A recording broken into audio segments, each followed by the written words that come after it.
There's a group of law enforcement from Minnesota that will be traveling to Washington, D.C. to provide protection for the presidential inauguration. As far as I know, the first time that the agency came out was in 2005, and we've been invited back every year, or every inauguration since then. From Minnesota, there's several. Just on our flight alone, there was probably 15 different agencies. And then there's also some other agencies that were not on our flight.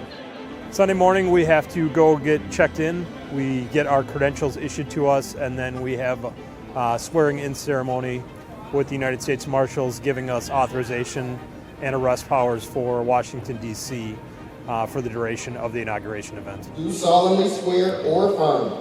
Do solemnly swear or affirm. This was the largest outside law enforcement group assisting with the inauguration in history, which is very important. We have a total of 172 police agencies from across the United States, and we're roughly about 3,800 or so police officers that have come here. Kind of at the beginning of the week, I told them it's going to be a long week. For a lot of people, it's a once-in-a-career opportunity, so enjoy it, soak it in.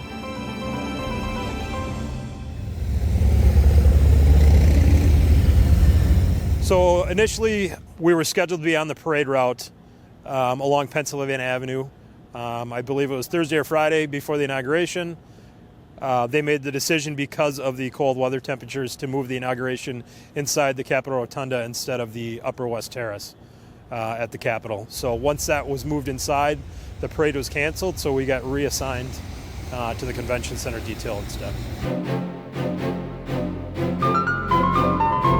All right, so this is going to be our block.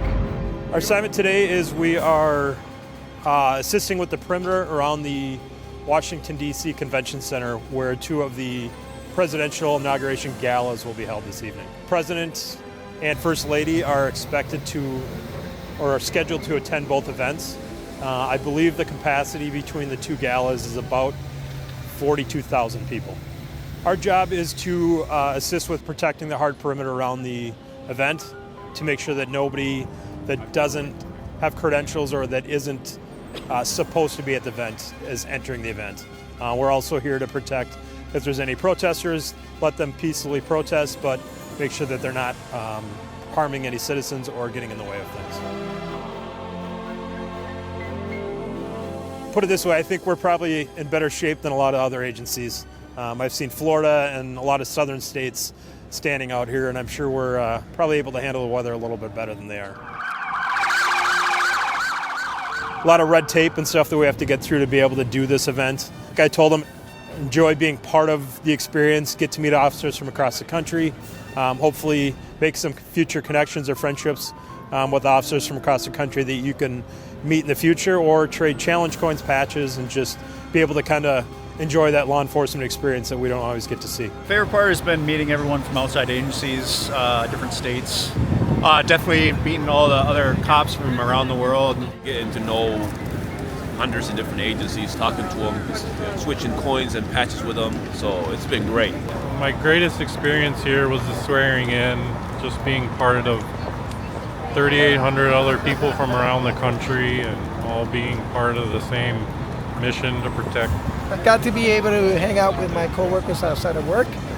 We normally do work environments and everything, so seeing how they behave and how we act outside of work was actually made me come closer to them, you know what I mean? Honestly, just being in this step to the Capitol, I mean, you know, that's probably a once-in-a-lifetime trip for me. So, I would love to come back, but hopefully in some warmer weather, because it's cold. It's an honor to take part in the process of the passing of power from one president to the next, being able to keep that and have it a smooth and peaceful transition of power.